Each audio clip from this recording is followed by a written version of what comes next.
අද දවස සතුට පිරුණු නිරෝගිමත් දවසක් වේවා ඔයාලා හැමෝටම. අද මාර්තු මාසේ 23 වෙනි ඉරිදා.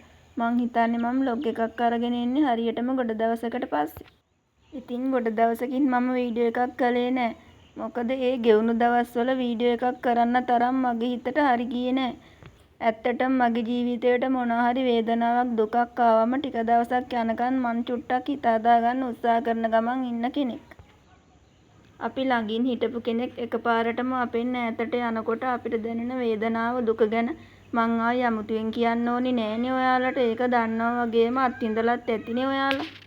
අද ඉතින් වැඩ ගොඩක් කරන්න තියෙන දවසක්. ඒ වැඩ කරන අතරෙම අපේ ඉදිරි භවය වෙනුවෙන් කුසල් රැස් කරගන්නත් එපැයි අපි. අද මම අඳුරන නැන්ද කෙනෙක්ගේ පුතාගේ උපන්දිනය වෙනුවෙන් දානයක් සූදානම් කරලා තිබුණා භික්ෂුණී ආරාමයකට. ඉතින් මම ඒකටත් සහභාගී වෙලා දාන සීල භාවනා කියන ත්‍රිවිධ පුණ්‍යක්‍රියා අතරින් දානය කියන උතුම් පුණ්‍යක්‍රියාව සම්පූර්ණ කළා. අංකුම්පුරේ අමිතදීප හාමුදුරුවෝ දේශනා කළ බණපදයක් මම මගේ හඬින් එකතු කළා ඔයාලට අහන්න. මේ ජීවිතේ නොයෙක් වචන අහන්න ලැබෙනවා. හැබැයි පින්වතුනි වචනය කියලා කියන්නේ ඇඟේ වදින දෙයක් නෙමෙයි. නමුත් ඇතමුන් කටයුතු කරන්නේ වචනය හරියට තමන්ගේ ඇඟේ වැදුනා වගේ. ඔබ දැකලා ඇති එක වචනයක් අතහැර ගන්න බැරුව ඒ වචනය මැත්තේම එල්ලිලා ඉන්න මිනිස්සු. ඔබ කවදාවත් එහෙම වෙන්න එපා. ඇඟේ නොවදින වචන වලට ඔහේ යන්න අරින්න. මේ ජීවිතය තුළ අපිට යහපත ඇති කරන, අපිට දියුණුව ඇති කරන, අපිට සාර්ථකත්වය උදා කරන වටිනා වචන අහන්න ලැබෙනවා. ආන් ඒ වචන හද පතුලටම ගන්න. ඒ වචන හදවත පතුලෙම ආරක්ෂාකාරීව තැන්පත් කරගන්න. කවුරුත් බනින ඒවා, කවුරුත් හින්පාස් කරන ඒවා, කවුරුත් දොස් කියන ඒවා ඇඟේ වදින්නේ නෑනේ. ඒවට ඔහේ යන්න අරින්න. ඒවා තමන්ගේ ජීවිතයට එකතු කරගන්න හිතන්නවත් එපා. ආරාමයට ගිහිල්ලා අප තිලෝගුරු බුදුරජාණන් වහන්සේට බුද්ධ පූජාවත් පූජා කරලා වන්දනාමාන කරලා අපිත් ආශිර්වාද ලබා ගත්තා. දැන් ඔය වන්දනා කරන ගමන් තමයි ඉන්නේ. එහෙනම් ඔයාලත් මේ පින සතුටු සිතින් අනුමෝදන් කරගන්නකො. ඉදිරි භවයේ තක වන්දනාමාන කරලා ඉවර වෙලා ගෝසෙවන සිසිලස යට ටිකක් වෙලා ඉඳගෙන ඉඳලා දැන් ගෙදර යන්න තමයි මම මේ ලැහැස්ති වෙන්නේ. ආරාමයට යන්න තියෙන්නේ කුඹුරු නියර මැදින් ගඟේ පාලම මැදින්. ඒක නිසා මම ඔයාලට ඒව බලන්න වීඩියෝ කරගත්තා. බලන්නකො එහෙනම්.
දැන් ඉතින් ගෙදර ගිහිල්ලා නාලා පිරිසුදු වෙලා දවල්ටයි රැටයි දෙකටම එක සැරේ කෑම හදාගත්තා. එහෙනම් මම අදට ගිහින් එන්නම්. මම නැවත වීඩියෝ එකක් අරන් එනකම් ඔයාලා පරිස්සමින් සතුටින් ඉන්න. ඔයාලා හැමෝටම බුදු සරණයි. මගේ වීඩියෝ බලාගෙන හිටියටයි මාව අහගෙන හිටියටයි ඔයාලා හැමෝටම බොහොම ස්තුතියි.